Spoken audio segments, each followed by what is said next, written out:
Welcome, everyone, to Partner Up with Amy Carroll. As a communication coach, trainer, speaker, and author, I'm delighted to be your host and excited to bring you insights and ideas to help you solve your communication conundrums. This is the 24th episode of my show, Partner Up with Amy Carroll. If you want to find out more about me, what the show's about, feel free to listen to previous episodes on my website, carrollcoaching.com, or the voiceamerica.com business channel. Be sure to download the app. And of course, you can always check it out on your favorite app for listening to podcasts. If you missed last week's show, I shared interviews with several of my past clients and concrete steps they took to improve their confidence. I also talked about a 3-step process for building and boosting your confidence in 2021 and beyond. Today, my guest is Dr. Heather Cairns Lee. Welcome, Heather.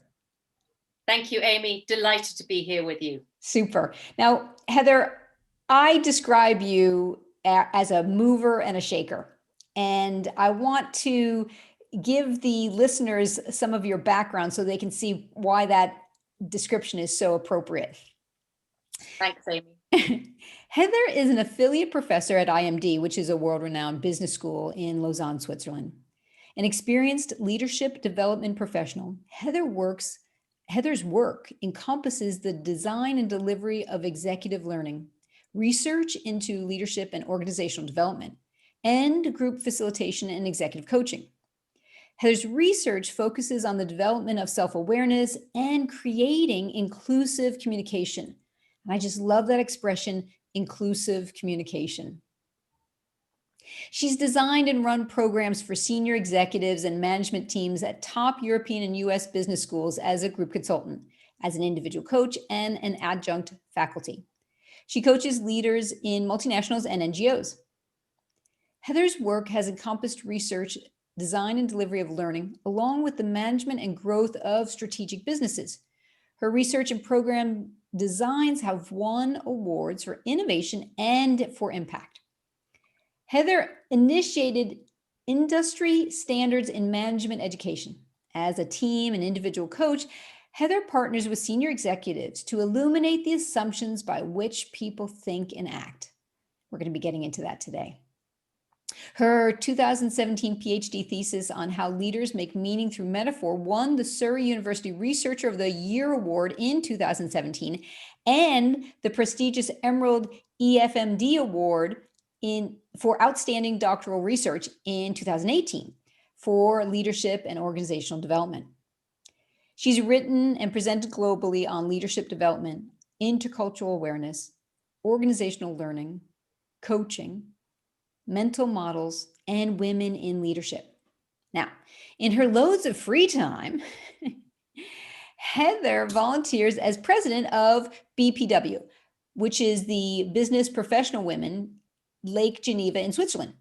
And it's a part of an original association created 90 years ago in Geneva, advocating for women's equality and development.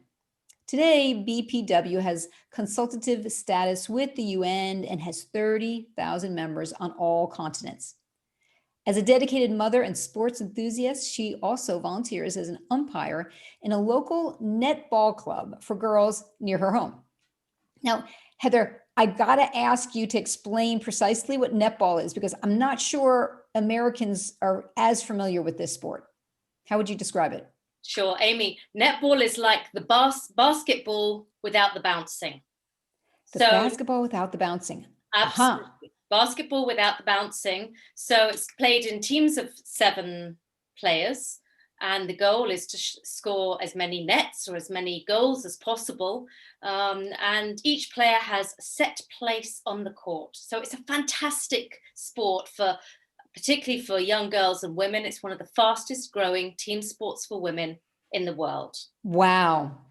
That's cool. Maybe sometime you and I can plan to go. I'd love to come and watch it because I think I'd like to see it in action. And it's also inspiring to know you wouldn't have to dribble a ball. That could be a sport I might be capable of doing. Now, today we're going to be talking about how to make your partner look good through an innovative way of understanding yourself and others through using metaphors and clean language. Heather, let's start by you telling us what it is about metaphors and language that lights you up. Ah, Amy, what a lovely question to start with. Metaphors, they are the way we think, the way we make sense of the world, and the way we can make people laugh or cry. Want an example? Please, yeah. I'm going to make an example about you, Amy. Okay, go for it. Metaphorical example. So if I say, Amy, you are the sunshine of radio, with your cheerful, positive tone, shining rays of light on interesting topics.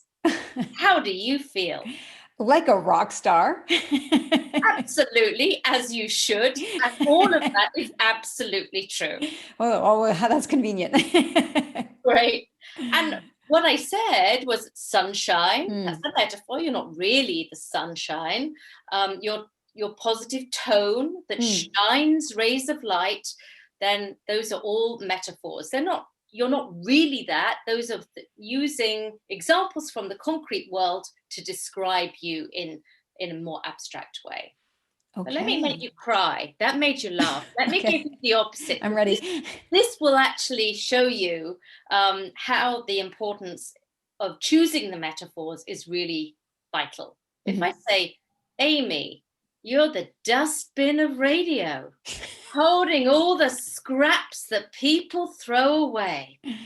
How does that make you feel? Oh, like I should find something else to do.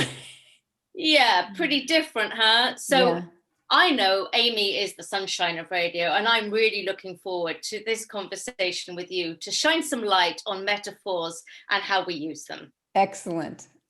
And I'm curious to know what are the biggest problems with communication? For me, I think of, is it George Bernard Shaw, whose famous quote, the biggest problem with communication is the illusion that it's taken place. Absolutely. One of my favorite quotes is that quote, the illusion that it has taken place. Language is what we use every day. To use a metaphor, we swim in language every day. But actually, that's part of the problem. It's so fundamental to how we live, how we make sense of the world, that we often don't see how we're using language. And if you think about the costs of poor communication and poor choice of language, it costs companies millions of dollars, leads to bad morale, poor morale, and even missed performance. On a personal level, poor communication, poor use of language creates unnecessary misunderstandings and disagreements. The opposite is thankfully also true. Great communication creates relationships, builds trust, and inspires action. And of course, you know this, Amy, because the model you teach of partner, predator, and prey is so helpful in getting people to understand how to get into a productive and choiceful state to communicate with purpose. I like how you say that, a choiceful state. And I think another benefit I think of is the idea of developing our emotional intelligence through the way we communicate. Absolutely. And I think the idea that we always have a choice when we're about to choose a word, are we choosing it with care? What is the impact that word is going to have? And particularly metaphors, they have a very strong impact. That's a metaphor, an impact on other people. Wow, the metaphors are everywhere. They certainly are. So can you share something of your story which has brought you to your interest in metaphor and language? Yes, of course. And as I do so, may I ask you and the listeners to think about their first experience of being a leader. How old were you? Okay, so you're not talking what was the like experience? Official, like it could be at any age. Any age. Where you I'll perceive share yourself. my story, but as I do so, perhaps the listeners can think about their first experience of being a leader. Okay. So today I'm a professor and researcher, and I'm focused on developing leadership and communication. When I think about my own story, I realize that I've been curious about these two topics and how they're connected since I was a little girl. Really? Let me share two examples with you. Okay. At the age of 7, my mother suggested that I join the Brownies, which is the British version of the Girl Scouts. Well, and we have the Brownies. That's the pre-Girl Scouts. So we get Brownies too. You get Brownies too. Yeah, I get that. Okay. So, and she said to me, Heather, this is part of life's rich tapestry. Notice the metaphor? Oh, yeah. If I get the thread, I can weave it into my tapestry of life. So I joined the Brownies, and in that experience, I became the leader of our small group, our small patrol, which was called the Imps. And I didn't really understand why I was elected to be in that role of leader. Of course, I didn't give it much thought. I was curious, why me? But mainly what I loved was the camaraderie and the stories around the campfire and the learning and the giving of service to others. And in many ways, I'm still that Brownie leader, carrying the values of doing my best, being of service, and being true to myself. And as you say, that's clear with the netball volunteering that I do. So that was story number one, where I was asked to be a leader, but not really understanding why. Mm-hmm. The second example, about 7 years later, when I was about 15, I became a swimming instructor at the British Army swimming pool.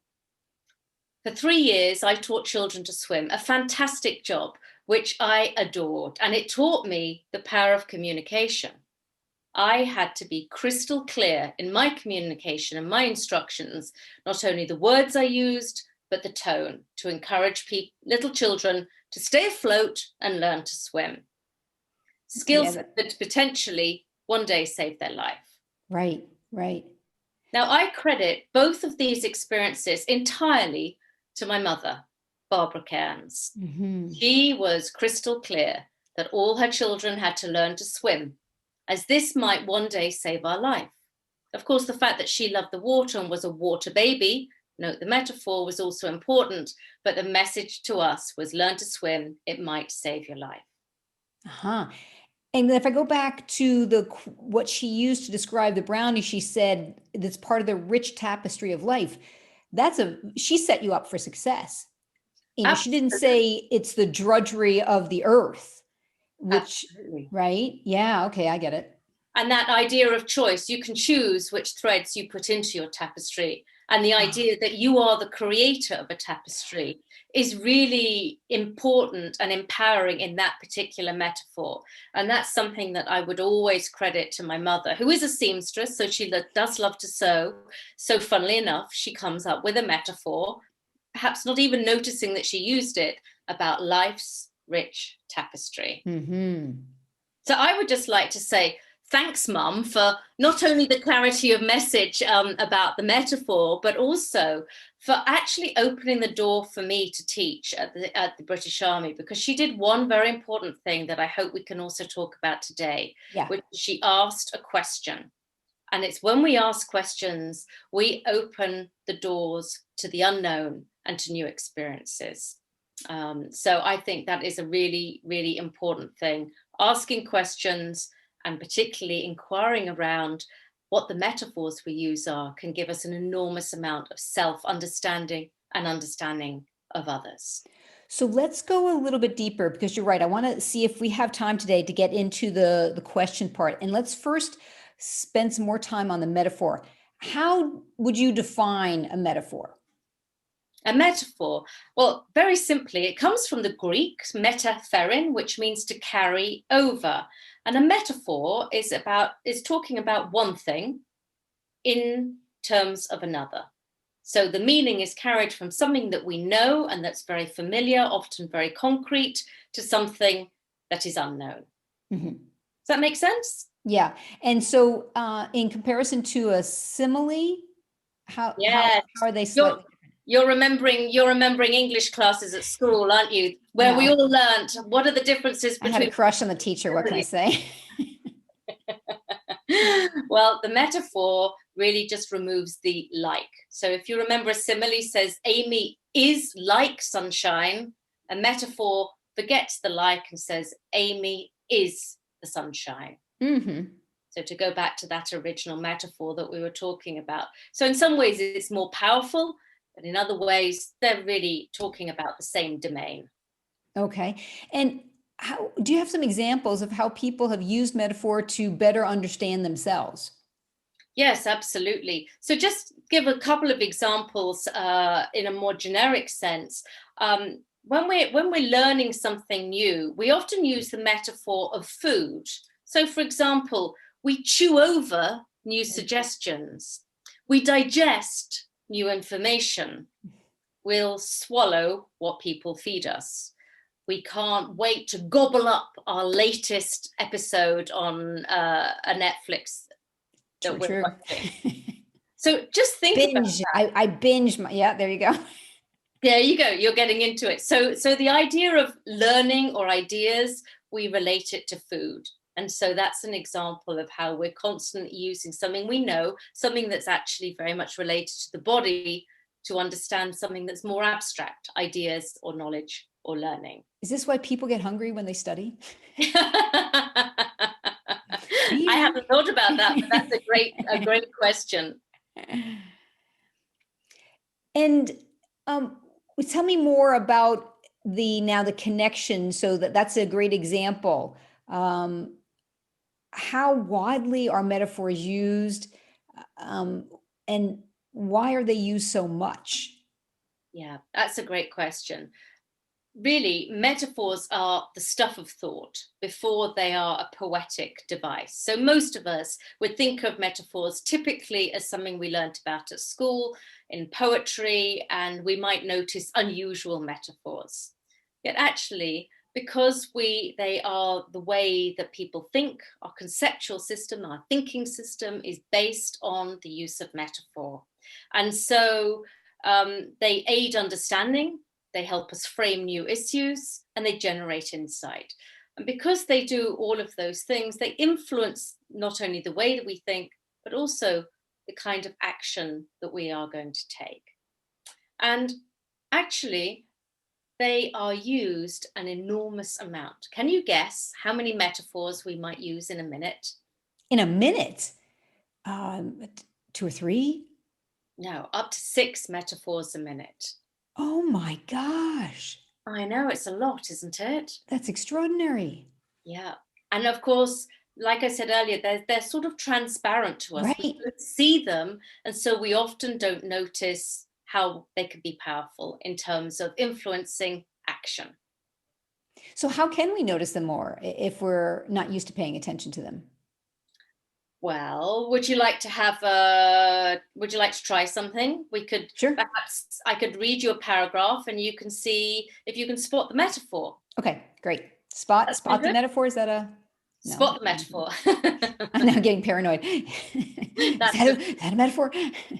Yeah, so this is a couple of sentences from a book, a linguist at the Manchester University who wrote a book called The Unfolding of Language, Guy Ducha. And this is the sentence, a couple of sentences. Listen to this. Okay. At the cabinet meeting, groundbreaking plans were put forward by the minister for tough new legislation to curb the power of the unions. It was clear that the unions would never go along with these suggestions, and the conflict erupted as soon as news of the plan was leaked to the press. At the trade union conference, the minister encountered a frosty reception. Okay. Yeah, I heard a couple that were really obvious ones. I would count 4 or 5, I would say. Okay, so tell me what you heard in that, Amy. So what was the first one? Groundbreaking? Absolutely. There was another one, frosty at the end. Very good. So read through them and I'll tell you if I... Yeah, that's great. So the groundbreaking is something you tend to do with a shovel to dig the garden. It's not something you do with a plan. So groundbreaking plans. Okay. So they were put forward by the minister. Actually, that's a metaphor, to put something forward, because that's a metaphor. And then, but for tough new legislation. Mm-hmm.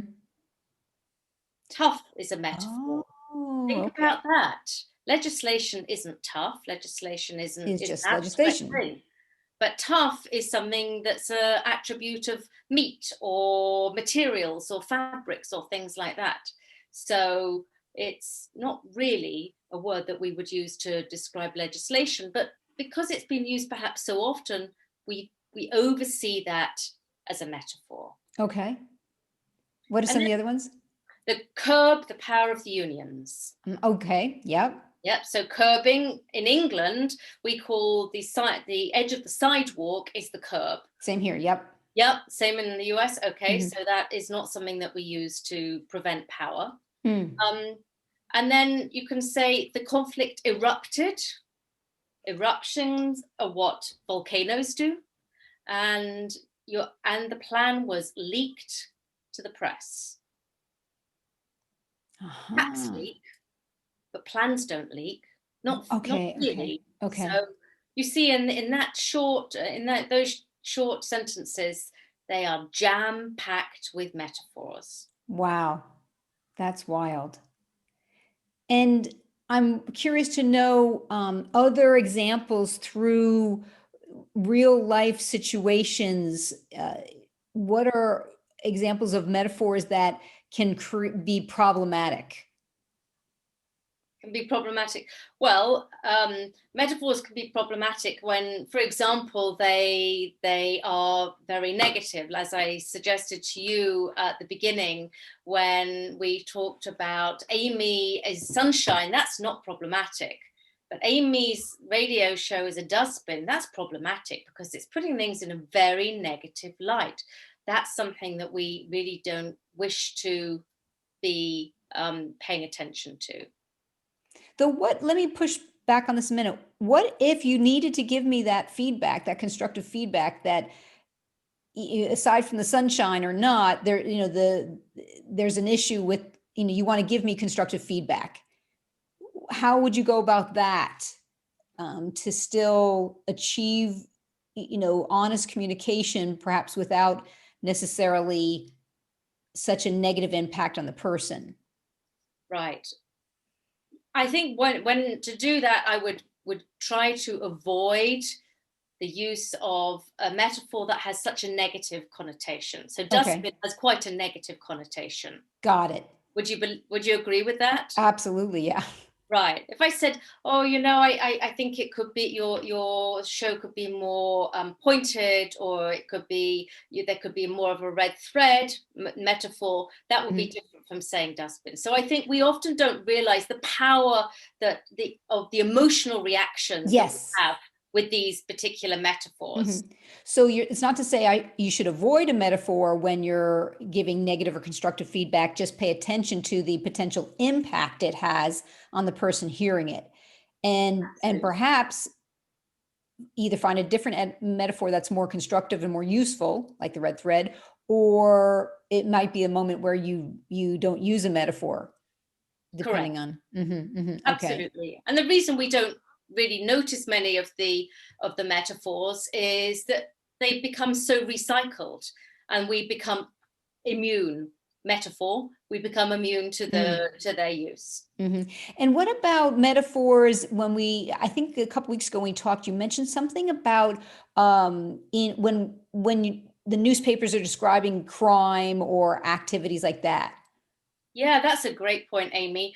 There's been some fantastic research done that shows that when crime is described as a wild animal, or when crime is described as a virus, people have different reactions to the severity of the punishment that should be enforced.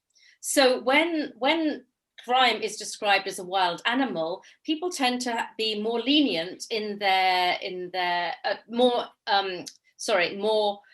severe in their judgments of the action. Yeah. And of course, that's because crime as an animal can be tamed, whereas viruses, as we know, too sadly from our current situation, cannot be tamed. So it's more nebulous. So when it's more tangible, and also there's something about a wild animal that creates almost more fear in us than perhaps a virus, which is harder to grasp. And so, and I'm tying this to the, in the legal system where you're in a court of law and a lawyer is describing the person's actions as, that of a wild animal, that person is more likely going to get a more severe penalty, is what you're saying. Absolutely. Wow. That's exactly what I'm saying. So this is a really lovely example that the wild animal can be tamed, and therefore it needs to have a more severe. It can be controlled. Wild animals can be controlled, and therefore we can control the punishment. Whereas, as we're seeing now with COVID-19, the viruses cannot be controlled, and that is leading to more nebulous consequences. And I can see how this can be used against people of color, for example, and their impact is that they would get a more severe criminal penalty and spend more time in prison because of the description. Wow, that's amazing. Before we go for break, did you say you had one more example of that? Yes, you just mentioned how metaphors can be used for people of different races. After Hurricane Katrina, two almost identical pictures appeared in the press. And with a man of color, the caption was, "Man seen after looting grocery store." Wow. Whereas a white couple, similar image, they were seen as taking provisions from the grocery store. Just notice, it's a very subtle change in language, but it has terrifyingly large consequences. Absolutely. Because it then unconsciously associates looting with people of color and white people as being able to take provisions if they so wish. So words frame what we see, and then they frame how we act. And that's a really important message, I think, for people to understand. Absolutely. Listen, we're going to take a break now, Heather. And listeners, if you want to find out more about Heather, you're going to want to find her on LinkedIn, and that's Heather, Heather, and her last name Cairns-Lee, Lee. When we come back from break, we're going to hear more from Heather about this metaphors and how they impact our leaders. Stay tuned. You're listening to Partner Up with Amy Carroll on the Voice America Business Channel. Welcome back. Today, I'm speaking with Dr. Heather Cairns Lee, Adjunct Professor at IMD and a Leadership Development Professional. We've been chatting about metaphors, the impact they have on our communication. Heather, what I'd like to do now is to go and take a deep dive into the impact using all your experience and knowledge of metaphors and leadership, and what you have noticed and what your research has told you and what you would recommend for leaders. Yes, absolutely, Amy. So because metaphors are so prevalent in our language and our communication, of course, they are used substantially to understand the rather nebulous, abstract idea of leadership. We ask, what is leadership? Many people have very differing answers. And that's really as it should be, because we all have our own ways of making sense of the world and making our own authentic meaning. And let me interrupt, if you can weave in some of your research, because I think that's really fascinating. Listeners might be interested in that.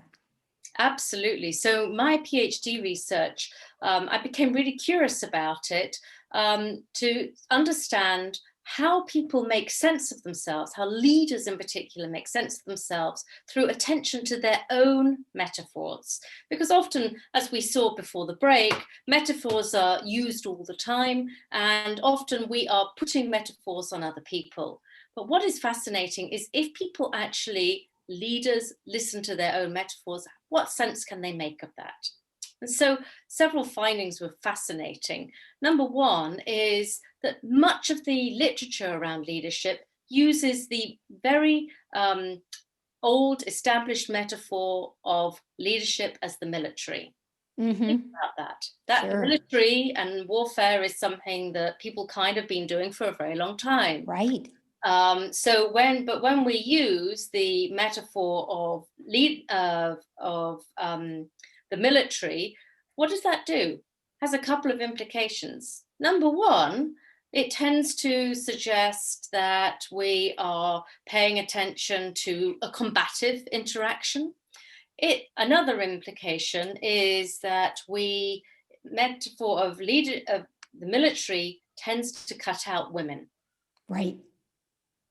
Women have not been as involved in warfare as men have in the past, and therefore it's an unconscious way of women being cut out of the role of leadership.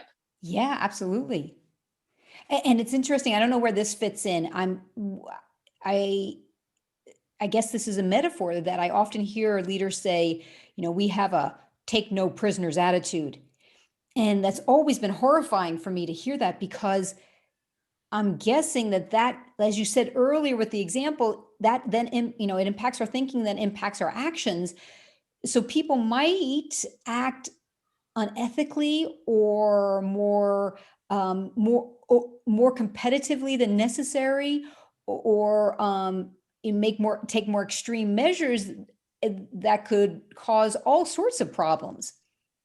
Absolutely, that you're absolutely spot on. You're a whiz at this, Amy. Thank you. Really noticing the impact that metaphor can have. Yeah. Now, of course, that's not the only metaphor that's used, but it's typically used, as are sports metaphors. Sports metaphors are used substantially as well, and a lot of feminist writers would say that they also tend to exclude women, because typically life is changing, but typically those have been that has been a domain that has been typically in the male realm. Yeah. So choosing your metaphor is really important. And one of the ways that this is important for leaders is we all have what's called our own internal leadership theory. It's our sort of pet theory of what is leadership. And because it's kind of difficult to understand what that is, using metaphors is a great way of understanding how we think about our own authentic view of leadership.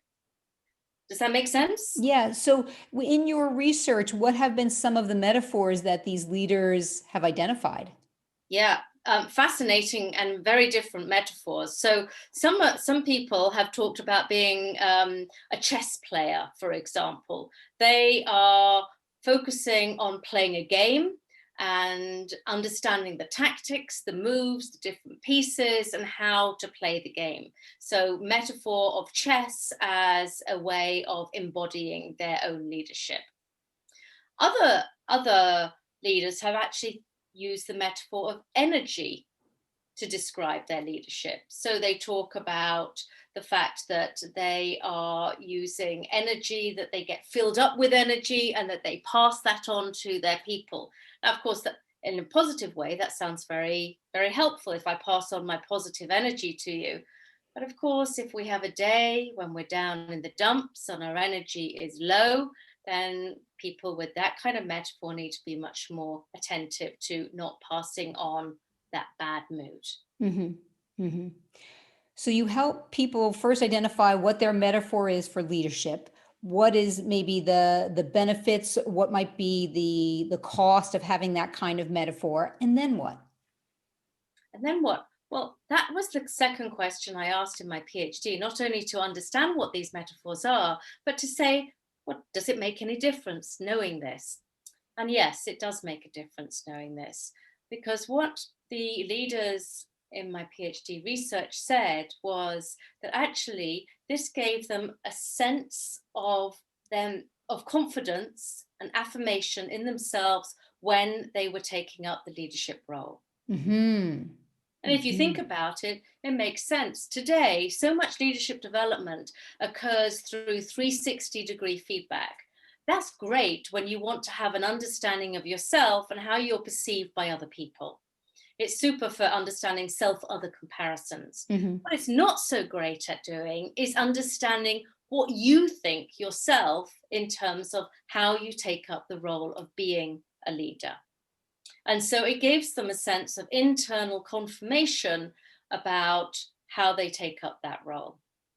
Mm-hmm. And that's very important, Amy, because if you think about being in a leadership role, it's really about dealing with a lot of unknown situations. Think about the leaders in organizations today who are dealing with the uncertainty of COVID, Right. the uncertainty of the impact that that has on their business, concerns about their own families.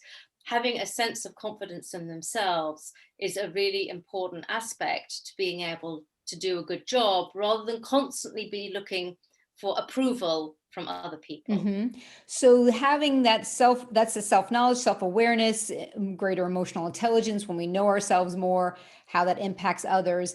And also, and I think I'm throwing out a metaphor to you, does it also offer them a guiding light at times when they're clear on what their metaphor is as a leader? Then when it's time to make decisions or they have some kind of challenge in front of them, that it might be useful when they look at their metaphor to say, what is the right next action? Can you take it to that level? Yeah, absolutely. You can take it to that level. And I love the metaphor, throwing, a guiding light. This really is a guiding light. And actually, without knowing my research, what you have identified is the big metaphor that people talked about when I asked them, what was the process like of actually understanding your own metaphors? And they used examples like, it's like having a guiding light. It's like knowing my inside, what I really think and feel. Another beautiful metaphor was, it's like going deep sea fishing, where I fish down to find the treasure about myself that's normally hidden at the bottom of the sea. Oh, gorgeous. And so this is a way that people really can understand more how they are thinking about this important role. Okay, so I have now two things I want to exploit your expertise on. Okay. One is I use when I'm coaching people, and I often will say to them, when dealing with a predator, I want to help make you bulletproof, meaning to protect them and keep them safe. The problem is that word bulletproof brings up such a perception of aggression and violence that I am often wondering, how can I say that better or differently?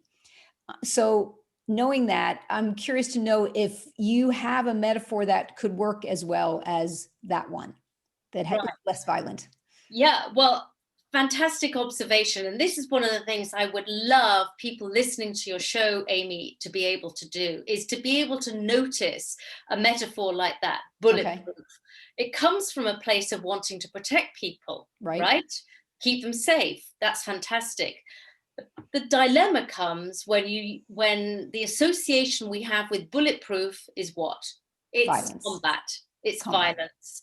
And that's something that I'm hearing you saying you don't want. So I could give you a metaphor. I could say you want people to be able to bounce back, which is perhaps a metaphor that we would use to think about resilience. But let me ask you a question. When you want people to be safe and protected, that's like what? It's a metaphor like what?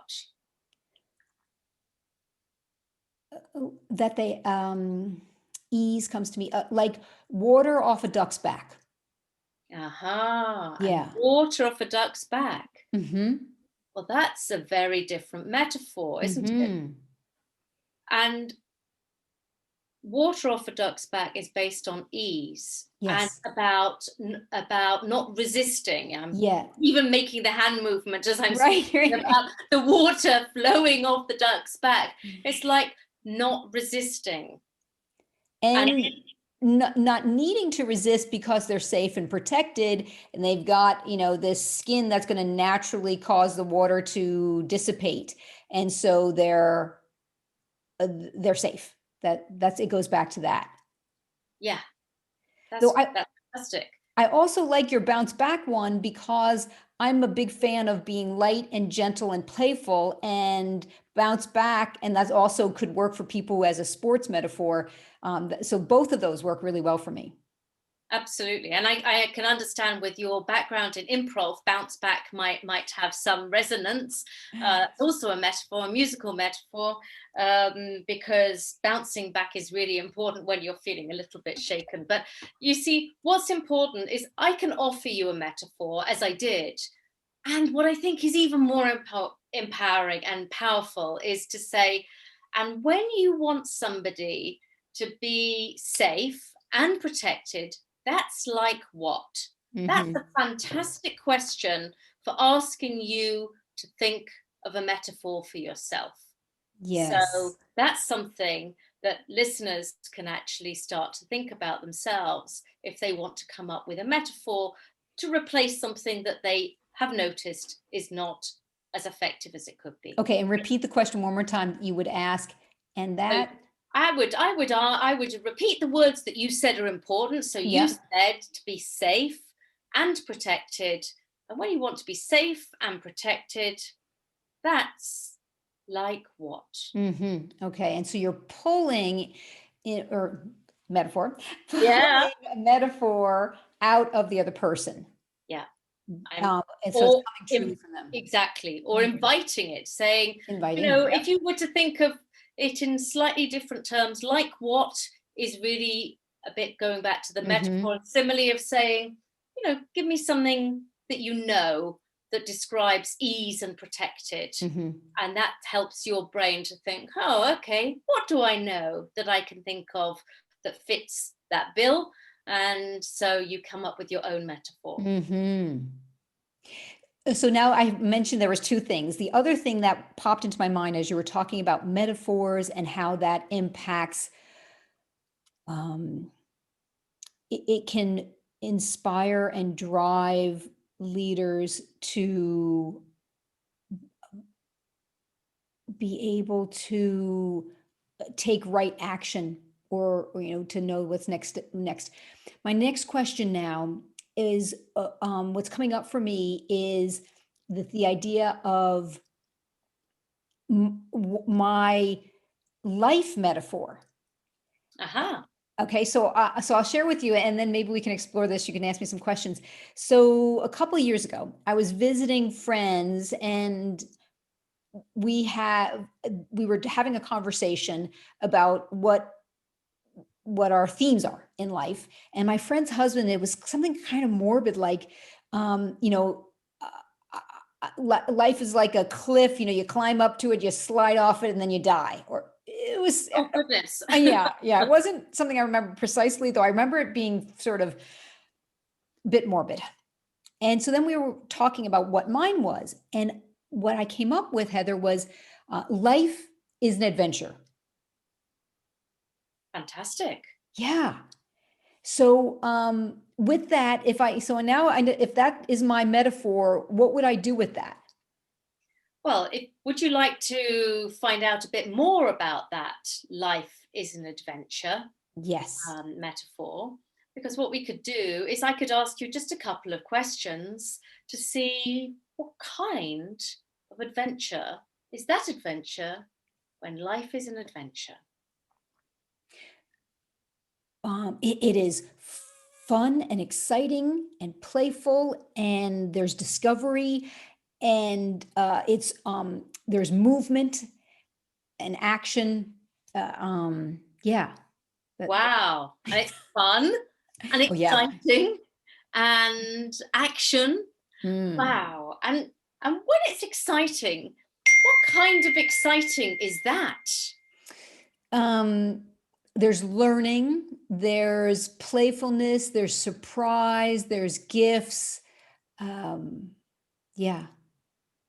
Learning and surprises and gifts. Yeah.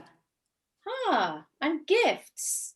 What kind of gifts are those gifts when you get gifts? Well, this radio show, this is an example. Out of nowhere, last year, I got an email that said, would you like to host your own radio show? And I said, and because this has been a dream of mine for so long, I really thought someone was just teasing me and they were going to give me a hard time. I didn't realize it was valid, or it was what's the word I want? That was a legitimate. It was real. Yeah. Yeah. So that's an example, a concrete example of a gift. Right. Yeah. Okay. And that's a concrete example of a gift. And when we were talking about your metaphor of life is an adventure, you've got an adventure that's exciting and it's action packed and it's got gifts along the way with delightful treats like this radio show. Mm-hmm. Well, just think about that as a metaphor. That can be very different. Somebody else could have life as an adventure, but they may have a very different kind of adventure to what you're talking about. It may be a bit scary. It may not have treats. The surprises may be rather difficult things to be avoided. So where did you come up with that particular metaphor, Amy? I suppose it was the influence probably came from my parents. When I was 8 years old, my mother went back to work. She took a job as an inner city school teacher in the Bronx with second graders who were also at the same age, 8 years old. And she would bring me to school with her on occasion. And I had grown up in this very white suburb. So to be exposed to all these different nationalities and kids of different races, and they were, we were middle class at least, so, and they were poor. It was really it was mind-boggling to see, wow, this is a whole nother world that I'm not familiar with. And my father, he had a job as director of YPO, Young Presidents Organization. Okay. And so he got to travel around the world. And he would come back, Heather, from his trips. And I was just a little kid, so all I cared about was the doll. So I'd rip open the suitcase and grab my doll from whatever country it was in, and so they could meet the other dolls. And then that evening, traditionally, we would sit down and have a slideshow. You remember those carousels? Yes, I remember well. And there inevitably there would be cursing. Damn it! Why does that get stuck? My father offered me some colorful language at a young age. And so I would say those two things that came together, plus my mother had a philosophy that failure is an opportunity to learn. So that reduced a lot of fear of taking risks and the chance of making mistakes. And I see now, Heather, that these things have guided me for much of my life. And now I do it, now that I had this, it's labeled life as an adventure, I will sometimes make decisions like, do I want to do this? Oh, it's an adventure. Why not? Probably learn something, probably have a lot of fun. And if I don't, it's like, if I don't have fun, at least I'll have learned something. Isn't that an amazingly beautiful philosophy to have in life? Life is an adventure. Yeah. Without too much, without being overcautious, with that, you talk about being able to learn, being able to pick up delights and gifts along the way. It's fantastic. And if you think about what I shared earlier, I had this life's rich tapestry metaphor from my mother, where I'm constantly weaving my tapestry by, in some ways not so different from yours, by picking up new threads and weaving them in and seeing how they come together.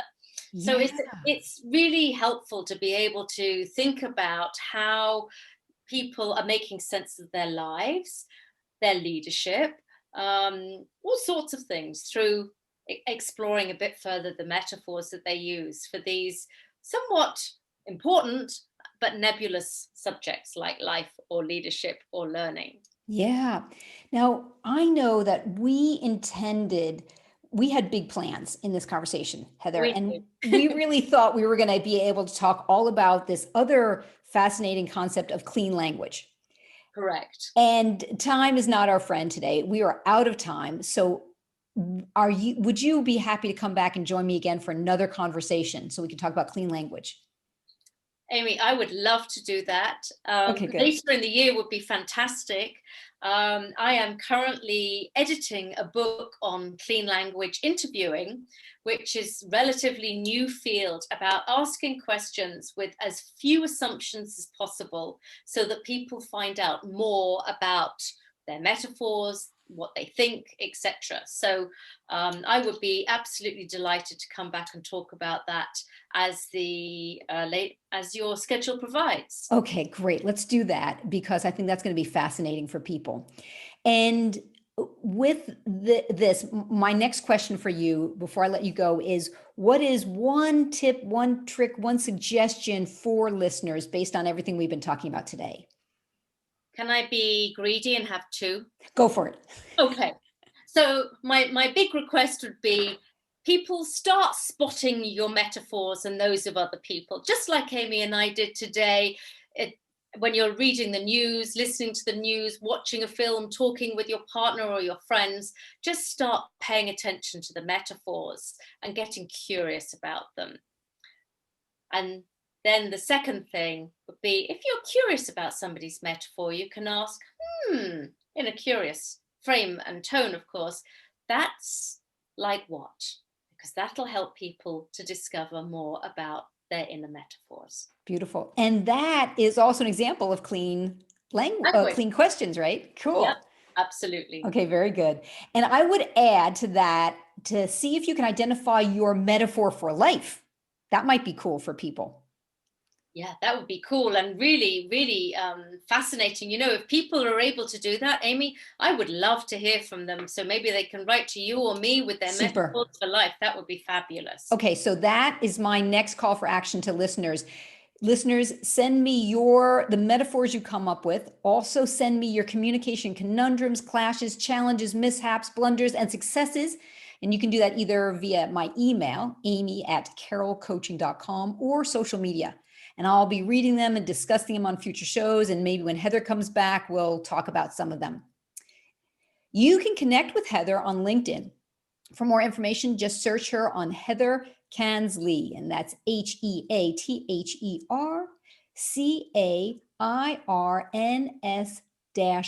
Lee. If you are struggling with detaching from an outcome, or your inner control freak sometimes gets you in trouble, you may want to tune in next week when I'm interviewing Dr. Rima Azam. She's a trained psychologist, educator, and coach, and she'll be talking about her experience being multilingual, multicultural, and how that's impacted the way she thinks and interacts in the world. In addition, Rima is going to be sharing insights for managing that inner control freak. Feel free to connect with me on my social media channels, Amy Carroll Coaching. And if you're ready to take your superhero partner powers into the next decade, join me for one of my courses, my online leadership presence course. You can find out more about that on my website, carrollcoaching.com. Heather, thank you. It's been a lovely conversation. Thank you, Amy. I've really enjoyed it, playing with the metaphors. Thank you. Pleasure. Thank you, listeners. You've been listening to Partner Up with Amy Carroll on the Voice America Business Channel. Happy partnering, everyone.